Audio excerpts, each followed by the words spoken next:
사도신경으로 우리의 신앙 고백하도록 하겠습니다. 나는 전능하신 아버지 하나님, 천지의 창조주를 믿습니다. 나는 그의 유일하신 아들, 우리 주 예수 그리스도를 믿습니다. 그는 성령으로 잉태되어 동정녀 마리아에게서 나시고 본디오 빌라도에게 고난을 받아 십자가에 못 박혀 죽으시고 장사된 지 사흘 만에 죽은 자 가운데서 다시 살아나셨으며 하늘에 오르시어 전능하신 아버지 하나님 우편에 앉아 계시다가 거기로부터 살아있는 자와 죽은 자를 심판하러 오십니다. 나는 성령을 믿으며 거룩한 공교회와 성도의 교제와 죄를 용서받는 것과 몸의 부활과 영생을 믿습니다. 아멘.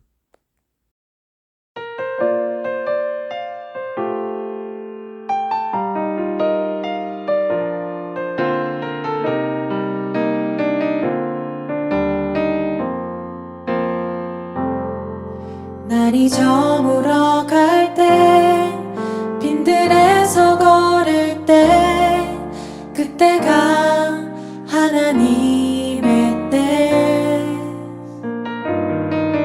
내 힘으로 안 될 때 빈손으로 걸을 때 내가 고백해 여호와 이래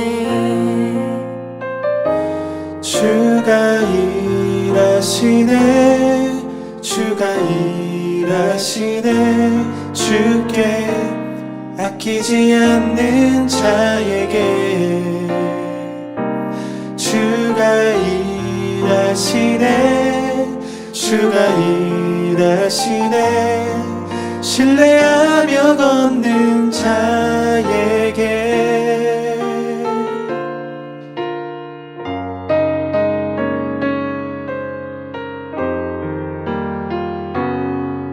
우리 모인 이곳에 주님 함께 계시네 누리네 아버지 은혜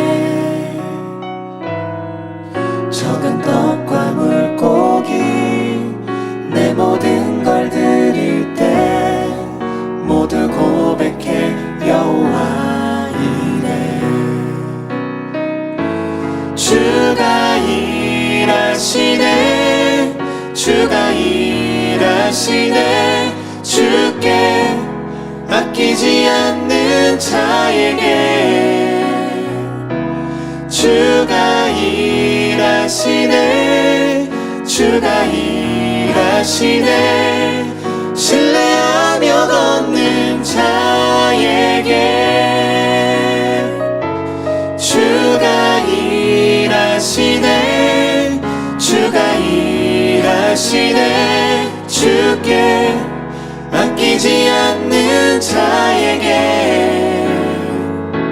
주가 일하시네 주가 일하시네 신뢰하며 걷는 자에게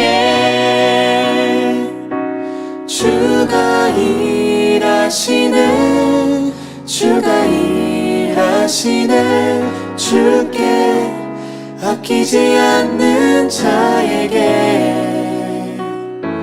주가 일하시네 주가 일하시네 신뢰하며 걷는 자에게 신뢰하며 걷는 자에게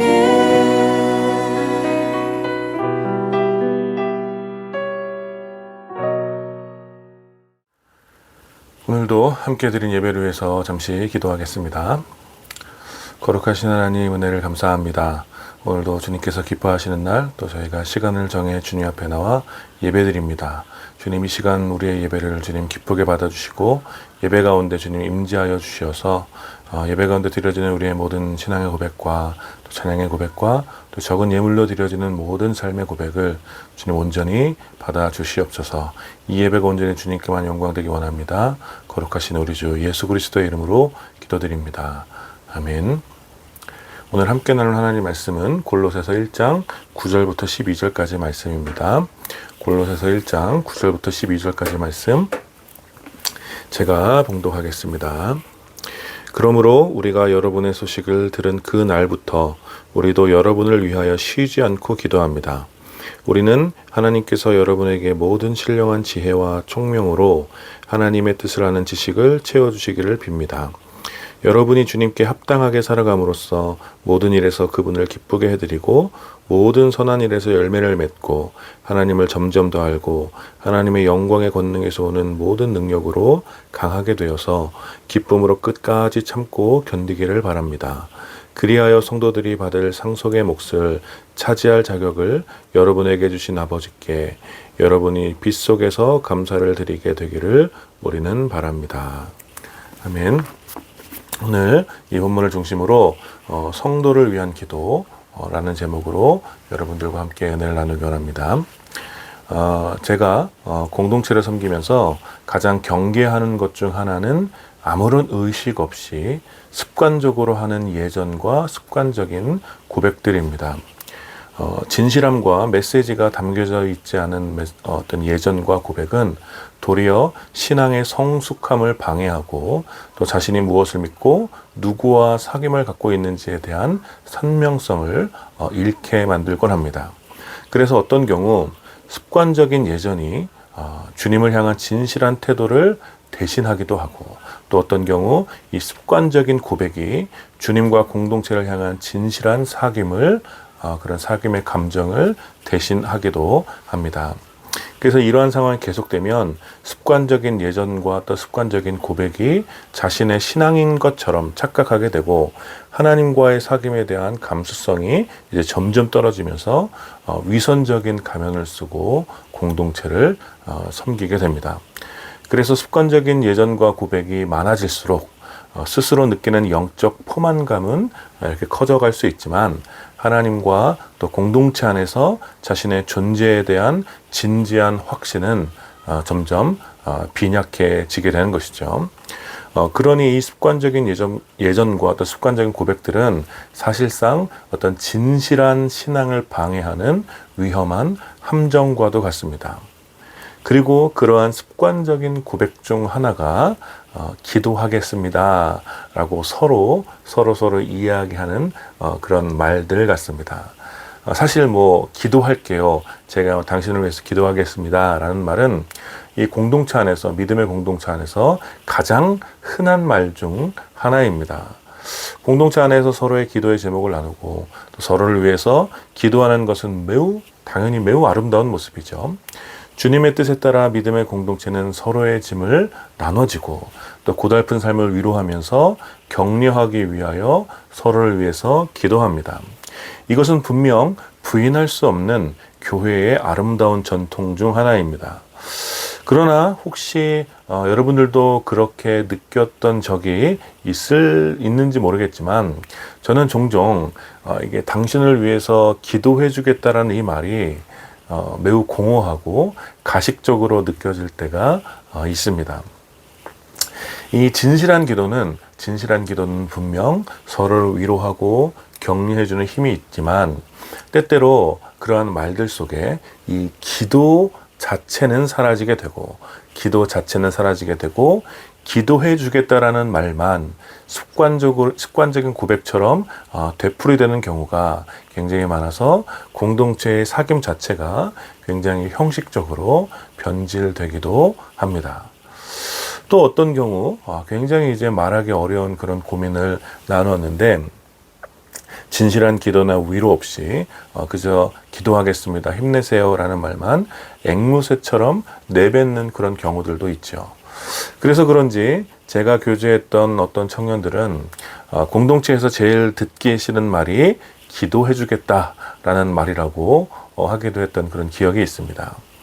이게 처음에 기도해주겠다라는 말은 이제 굉장히 큰 위로가 되고 힘이 되기도 하지만 그 후에 이제 지속적인 사귐 없이 자신의 상황에 대하여 무관심하다고 느껴지게 될 때 이 기도해주겠다라고 습관적으로 내뱉는 그런 고백들은 오히려 어떤 사람들에게는 불편하게 다가오는 것입니다.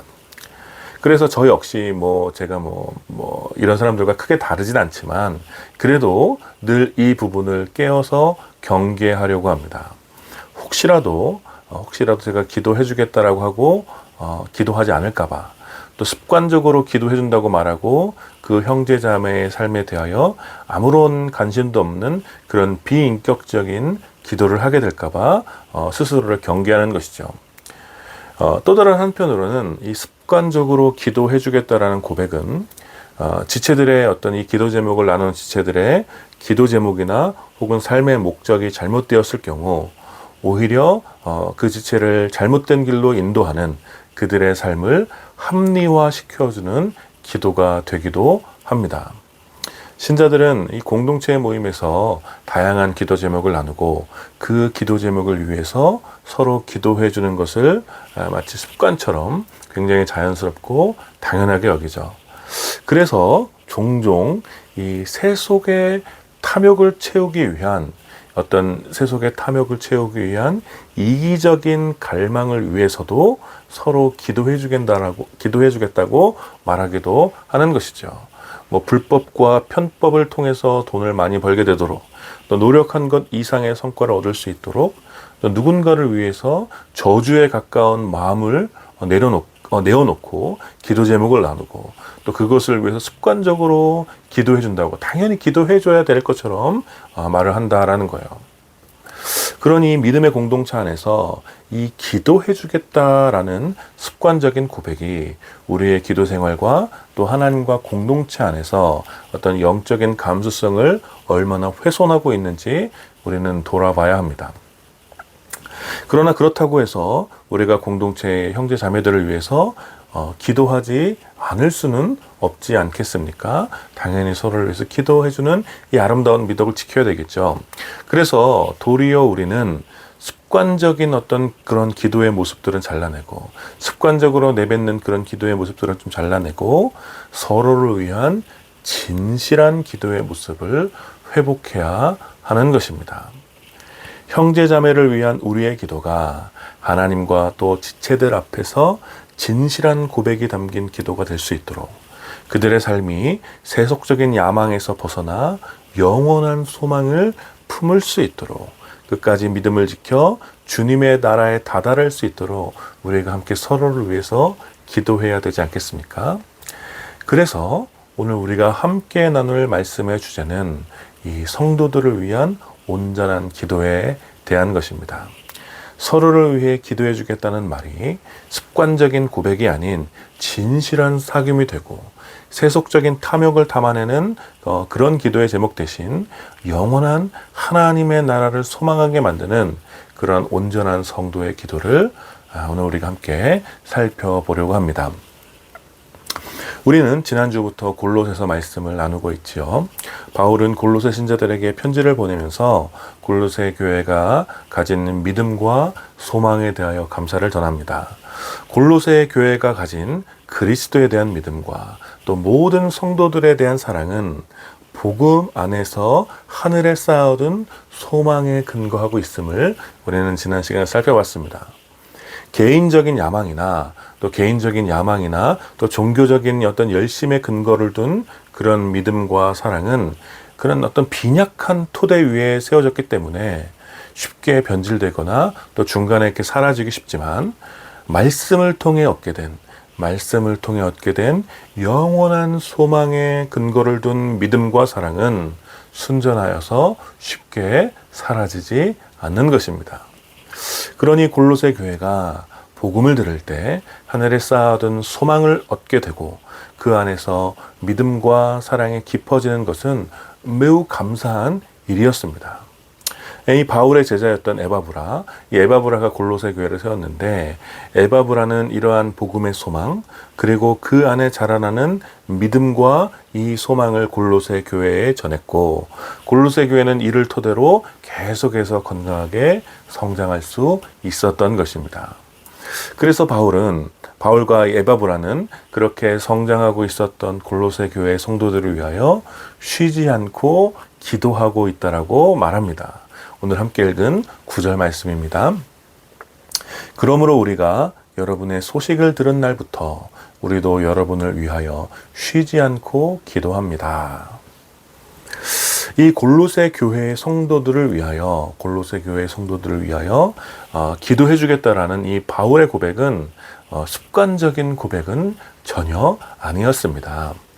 왜냐하면 바울의 삶은 그리스도의 복음을 위한 치열한 분투와도 같았고, 지금은 비록 감옥에 갇혀 있지만 이방인의 세계에 세워진 수많은 공동체의 소식을 끊임없이 전해 듣고 있었습니다.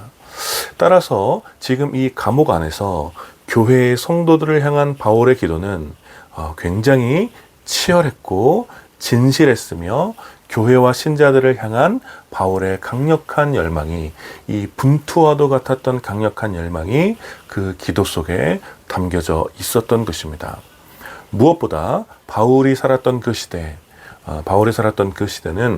번영을 누렸던 로마의 문화와 또 세속적인 가치관으로 인해서 교회의 거룩함이 크게 위협받고 있었기 때문에, 교회와 성도들을 위한 바울의 기도는 그저 아무런 고민 없이, 아무런 의식 없이 습관적으로 하는 그러한 기도가 아니라, 전쟁과도 같은 이 치열한 위협으로부터 교회와 성도들의 거룩함을 지켜내기 위한 그런 아주 치열한 고민이 담겨진 기도였다라는 거예요.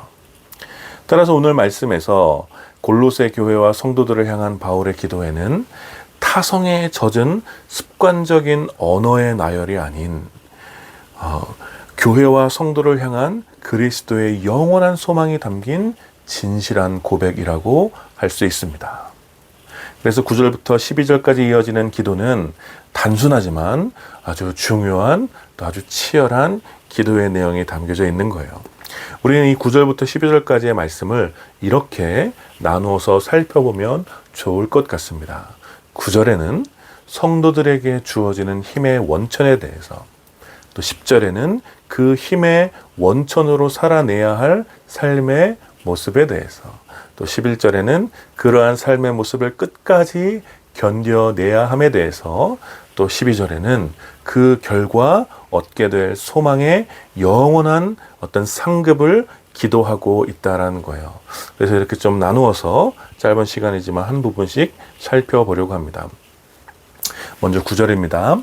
바울은 이렇게 성도를 위하여 기도하면서 성도들의 힘의 원천이 무엇이며 그 힘으로 성도들이 가득하게 되기를 구하고 있습니다. 9절 중반절입니다. 우리는 하나님께서 여러분에게 모든 신령한 지혜와 총명으로 하나님의 뜻을 아는 지식을 채워주시기를 빕니다. 여러분, 성도들의 힘의 원천은 바로 여기에 있습니다. 하나님께서 주시는 신령한 지혜와 총명, 그리고 그러한 지혜와 총명을 통한 하나님의 뜻을 아는 지식, 이것이 바로 성도들의 힘의 원천인 것입니다. 세속의 사람들은 헛된 철학과 가르침, 또 단편적인 정보를 통해서 힘과 권력을 얻으려고 합니다. 헛된 철학은 빈약한 인간의 정신을 채워준다고 유혹하며, 또 단편적인 정보들은 한정된 자원을 독점할 수 있는 권력이 된다고 이 시대 사람들은 생각합니다. 그래서 결국 이러한 세속적인 힘의 원천이 추구하는 것은 인간 스스로의 힘으로 더 많은 소유를 얻어내는 것, 혹은 더 많은 물질을 독점하는 것, 그것이 바로 자신을 강하게 한다고 생각하는 것이죠. 그래서 그러한 것들을 구하는 것입니다. 헛된 이야기에 귀를 기울이고 단편적인 정보를 얻기 위하여 힘을 쏟으며, 그렇게 해서 결국 더 많은 물질과 더 많은 소유를 얻으려고 하는 것입니다. 왜냐하면 그 사람들은 그것을 힘의 원천이라고 믿기 때문이죠. 그러나 바울은 성도들의 힘의 원천이 그런 것에 있다라고 말하지 않고, 그렇기 때문에 성도들을 위하여 그런 것들을 구하지 않는 것입니다. 성도들의 힘의 원천은 인간으로부터 오는 그 무엇이 아니라, 인간으로부터 나오는 그 무엇이 아니라 오직 하나님께로부터 나오는 신령한 지혜와 총명, 그리고 하나님을 아는 지식이라고 바울은 이야기하는 것이죠. 그러니 세속에서 말하는 힘의 원천, 세속 사람들이 생각하는 그런 힘의 원천, 그 모든 것이 서로 성도들에게 없다고 하더라도 성도들에게 하나님께서 주시는 총명과 지혜가 있다면, 하나님을 아는 지식이 온전히 있다면 어떤 상황 속에서도 성도들은 힘을 얻을 수 있는 것입니다. 그래서 성도들을 위해서 하나님으로부터는 지혜와 총명이 가득하기를 구하는 것, 하나님을 아는 지식이 충만하게 채워지도록 구하는 것은 성도들을 위로하고 힘을 주는 최고의 기도인 것입니다. 그렇다면 성도들은 이렇게 얻은 힘을 통해 어떻게 살아가야 할까요? 10절입니다. 여러분이 주님께 합당하게 살아감으로써 모든 일에서 그분을 기쁘게 해드리고 모든 선한 일에서 열매를 맺고 하나님을 점점 더 알고. 여러분, 바로 이것이 성도들이 살아내야 하는 거룩한 삶의 모습인 것입니다. 결론은 주님께 합당하게 살아가라는 것이죠. 여러분, 이 말 자체는 정말 쉬운 말이죠. 주님께 합당하게 살아가라. 이 말 자체는 어려운 말이 아닙니다. 그러나 그렇게 살기는 매우 벅찬 그런 말씀 중 하나이죠. 여러분, 주님께 합당하게 살아간다는 것, 주님께 합당하게 살아간다는 것이 무엇을 의미합니까? 바로 이러한 삶의 전제는 예수님을 온전히 주님으로 인정하는 것입니다. 예수님을 진실로 예수님으로 믿는 것, 예수님을 진실로 주와 그리스도로 믿는 것, 예수님을 향한 진실한 믿음을 가지고 그의 합당한 태도를 갖는 것을 의미합니다. 저와 여러분, 또 우리의 연약함을 고백하자면 끝이 없죠. 우리가 굉장히 연약하지만 그중 가장 흔하게 발견하는 우리의 연약함은 예수님을 주님으로 인정하지 않는 것입니다. 우리는 너무나 쉽게 우리 스스로가 주인이 되거나 혹은 예수님 말고 좋아 보이는 다른 것들을 주인처럼 섬기며 살아갑니다. 예수님을 우리의 주라고 고백하는 것은 습관적인 고백이 될 때가 많고, 더 많은 경우 예수님이 주인이라는 사실을 무시하며 살아갑니다. 여러분, 사실 이 실제의 삶에서 예수님을 주인으로 여기지 않는 것은 예수님을 모독하는 것과 같습니다.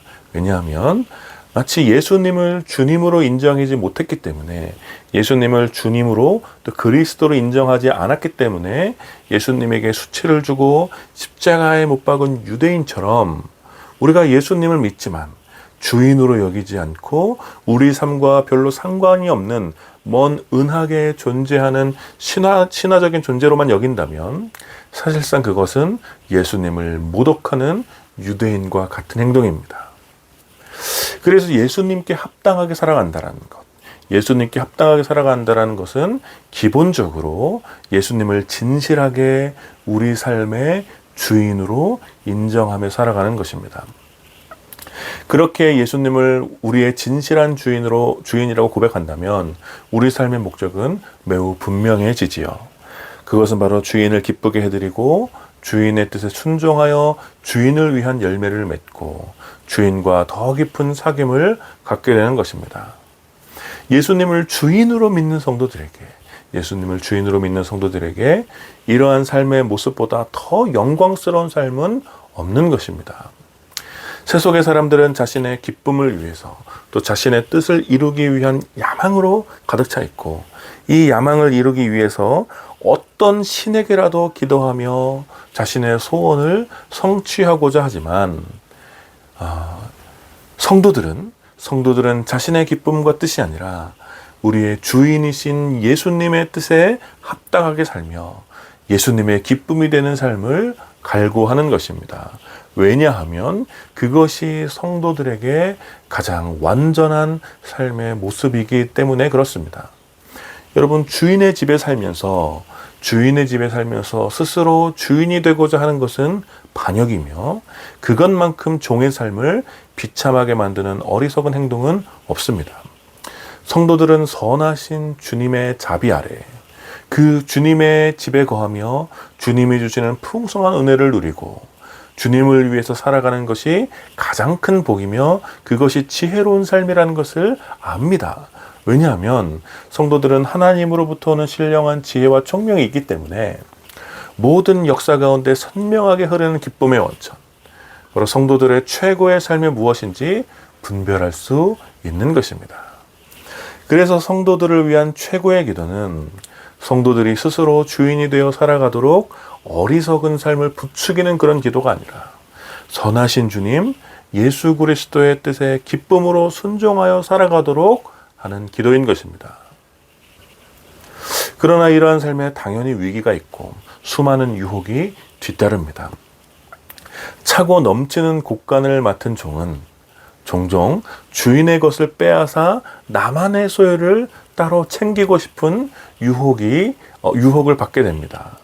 어떨 때는 주인의 집에 거하는 것이 자신의 자유를 구속하는 것처럼 느껴지기도 하고 또 스스로 주인처럼 사는 것이 자유로운 인생이라고 생각하며 주인으로부터 벗어나도 충분히 잘 살 수 있을 것이라는 이런 유혹들이 스며들기도 하는 거예요. 그래서 바울은 11절에 이렇게 기도합니다. 하나님의 영광의 권능에서 오는 모든 능력으로 강하게 되어서 기쁨으로 끝까지 참고 견디기를 바랍니다. 타락한 인간의 본성은 탐욕을 부추기는 치명적인 유혹에 매우 약한 것이 사실입니다. 죄인은 계속해서 자신의 소유가 많아지면, 자신의 것이 많아지면 자신이 강해질 것이라고 착각합니다. 그러나 인간의 비정한 역사가 가르쳐주는 사실은 인간의 소유가 인간의 삶을 강하게 하지 못하고 기쁨의 원천이 되지 않는다라는 거예요. 주님의 뜻에 합당하게 살아가는 성도의 삶을 지속적으로 강하게 하는 것, 그래야 끝까지 버틸 수 있게 하는 힘은 우리의 소유에 있는 것이 아니라는 것입니다. 가령 기도했더니 좋은 대학에 붙고, 기도했더니 좋은 직장을 가고, 기도했더니 좋은 차를 사고, 기도했더니 좋은 집을 사게 되고, 기도했더니 건강해지고, 등등등 주님의 은혜로 주어졌더라고. 우리가 주님의 은혜로 주어졌다고 믿는 이 땅의 소유들, 주님의 은혜로 얻게 되었다고 믿는 이 땅의 그 소유들이 우리가 주님의 뜻에 합당하게 살아가도록 지속적으로 힘을 주는 그런 힘의 원천이 아니라는 거예요. 여러분, 이것은 명백한 사실입니다. 왜냐하면 바울 역시 가난함과 부유함을 모두 겪어봤고 궁핍함과 풍성함의 모든 지경을 살아봤지만 그러한 부유함이나 가난함이 자신을 향한 주님의 은혜를 설명하지 못함을 바울은 말하고 있다는 거예요. 초대교회의 많은 성도들은 오히려 가난했고 핍박을 당했으며 자신의 모든 소유를 팔아 나눠주어 스스로 기꺼이 가난한 삶을 받아들였다라는 것입니다. 그러니 우리의 소유가 많은 것, 우리의 소유가 성도의 합당한 삶을 살아가도록 하는 힘의 이유가 될 수도 없으며 그렇게 되도록 방치해서도 안 되는 것입니다. 그러나 여러분, 우리의 기도에 얼마나 이러한 내용들이 많이 들어 있습니까? 우리는 종종 우리의 소유를 통해 주님의 은혜를 경험하려고 합니다. 세속적인 성공을 통해서 성도답게 살아가는 능력을 얻고자 하는 거예요. 돈 많이 벌게 해주시면 주님을 위해서 살겠다라고 이야기하기도 하고, 좋은 차를 주면 주님을 위해서 어디든 가겠다라고 기도하기도 하며, 또 좋은 집을 주시면 더 안정적으로 주님의 집을 섬기겠다라고 기도하기도 합니다. 우리의 기도에 얼마나 많이 이런 부류의 세속적인 성공을 통해 하나님 나라를 바라보려고 하는지 우리는 돌아봐야 하는 것입니다. 성도들을 위해서 기도할 때 그 성도의 세속적인 성공을 구하며 물론 뭐 이런 것들을 위해서 기도하는 것도 좋지만 종종 그러한 세속의 성공이 없다면, 만일 그러한 우리가 기도했던 것과 같은 그런 세속적인 성공이 없다면 마치 하나님을 향한 믿음이 흔들리게 될 것처럼, 주님을 향한 온전한 삶이 무너질 것처럼, 마치 하나님으로부터 버림받은 것처럼 기도하곤 한다라는 것입니다. 그러나 바울은 오늘 이렇게 기도하는 것이죠. 하나님의 영광의 권능에서 오는 모든 능력으로 강하게 되어서 기쁨으로 끝까지 참고 견디기를 바랍니다. 성도들이 이 세상에서 끝까지 성도답게 살아가는 능력은 하나님의 영광의 권능에서 오는 능력임을 믿으시기를 축복합니다. 여러분, 영광의 권능이라는 것은 하나님의 통치와 관련이 있습니다. 모든 창조 세계가 하나님의 왕되심을 인정하고 오직 하나님만 온전히 인정하고 찬양할 때 하나님의 영광의 권능이 모든 창조 세계 가운데 나타나게 됩니다. 따라서 성도다운 삶의 능력은 바로 이러한 하나님의 영광스러운 통치에 있다라는 거예요. 하나님의 영광이 물이 바다를 덮음같이 온 땅 가득해지는 그 영광의 나라에 대한 소망이 능력이 되고, 온 세상의 창조주 되신 하나님의 권능이 우리 삶을 붙잡고 있음을 믿는 것이 성도답게 살아가는 힘의 원천이 된다는 것입니다. 그러니 성도들을 위한 최고의 기도는 우리의 소유나 환경에 상관없이 영원한 하나님의 나라를 끝까지 바라보며 그 영광의 권능을 소망할 수 있도록, 그 영광의 통치 아래서 기쁨으로 순종하는 것이 우리 삶의 능력이 됨을 믿을 수 있도록 기도해야 하는 것입니다. 그리고 바로 이러한 성도의 삶에 대한 소망이 무엇인가? 우리는 왜 그렇게 살아야 하는가에 대하여 12절에 기록하고 있는 것이죠. 12절입니다. 그리하여 성도들이 받을 상속의 몫을 차지할 자격을 여러분에게 주신 아버지께 여러분이 빗속에서 감사를 드리게 되기를 우리는 바랍니다. 아멘. 성도들을 향한 기도에는 언제나 궁극적인 소망이 담겨져 있어야 합니다. 유혹이 가득하고 고통이 따르는 시대 속에서 주님께 합당한 삶을 살아가는 성도의 삶은 늘 고단할 수밖에 없지요. 세상과 다른 모습으로 살아가며 자신의 소유와 야망을 내려놓고 주님의 뜻을 위하여 살아가는 것이 때로는 가혹하게 느껴지기도 합니다. 세속의 헛된 철학을 따라 단편적인 정보를 가지고 자기의 만족과 기쁨을 위하여, 또 자기 스스로 주인이 되어 썩어 빠진 야망을 채우기 위하여 살아가는 사람들은 떵떵거리며 잘 살고 있는데, 바울 당시에도 그랬고 지금도 여전히 성도들은 뭔가 복잡하고 쉽지 않고 더 힘들게 살아가는 것만 같습니다. 포기해야 할 것도 많고 지켜야 할 것도 많으며 절제하고 인내해야 할 순간도 너무 많으니 마음대로 살아가는 것도 힘든 세상에서 얼마나 더 고통스럽고 힘들게 살아가겠습니까? 그래서 성도를 위해서 이렇게 기도하는 것입니다. 우리가 장차 받게 될 상속의 몫을 바라보세요. 우리가 장차 받게 될 그 영광의 풍성함을, 그 소망에 대한 감각을 절대로 잊지 마시고 오늘도 그 소망으로 인하여 감사하십시오. 이것이 바로 성도를 위한 진실한 기도인 것입니다. 사랑하는 여러분, 오늘 이 말씀이 우리를 위로하고 또 서로를 위한 진실한 기도를 시작하는 불씨가 되었으면 좋겠습니다. 저도 여러분을 위해서 기도할 때 당연히 좀 여러분들이 하는 일이 다 잘 되었으면 좋겠고, 돈도 많이 벌고 또 여러분들이 편안하게 살았으면 좋겠다고 기도합니다. 물론 저 자신을 위해서도 또 우리 가족을 위해서도 그렇게 기도합니다. 솔직히 말하자면 이러한 기도가 그냥 잘 되기를 바라는 그런 기도가 대부분이 될 때도 있습니다. 그러나 다시 한번 오늘 말씀을 통해 우리의 삶과 또 우리의 기도를 조정했으면 좋겠습니다. 우리의 기도를 통해 여러분이 성도답게 살아가는 진실한 힘의 원천을 깨닫게 되었으면 좋겠습니다. 세속의 돈과 소유가 또 성취와 여러분의 커리어가 여러분의 힘의 원천이 아니라는 사실을 깨닫고 오직 하나님으로부터 오는 신령한 지혜와 총명이 가득하여져서 하나님을 아는 지식이 여러분의 삶 속에 풍성해졌으면 좋겠습니다.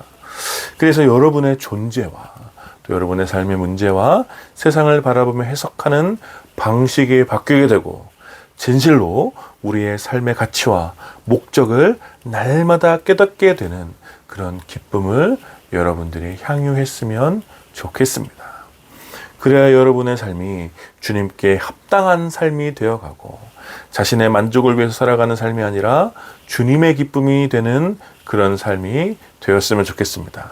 그리고 무엇보다 영원한 소망을 바라보면서 이 소망으로 인하여 날마다 힘을 얻고 어떤 상황과 문제 속에서도 끝까지 하나님 나라를 향한 믿음의 경주를 할 수 있도록 함께 기도했으면 좋겠습니다. 이것이 서로를 돌아보는 저와 여러분들, 우리의 기도가 되기를 소망합니다. 사랑하는 여러분, 이번 한 주간 우리 서로를 위해서 이렇게 함께 기도했으면 좋겠습니다.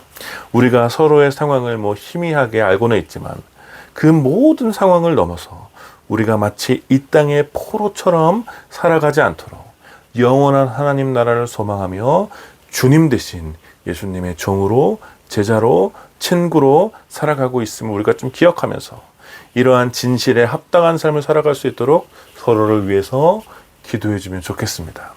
그리고 이러한 우리의 기도를 통해서 이번 한 주도 흩어진 자리에서 거룩한 교회로 살아가는 모든 지체들이 좀 힘을 얻고 그리스도의 편지로 맡겨진 사명을 잘 감당하게 되었으면 좋겠습니다.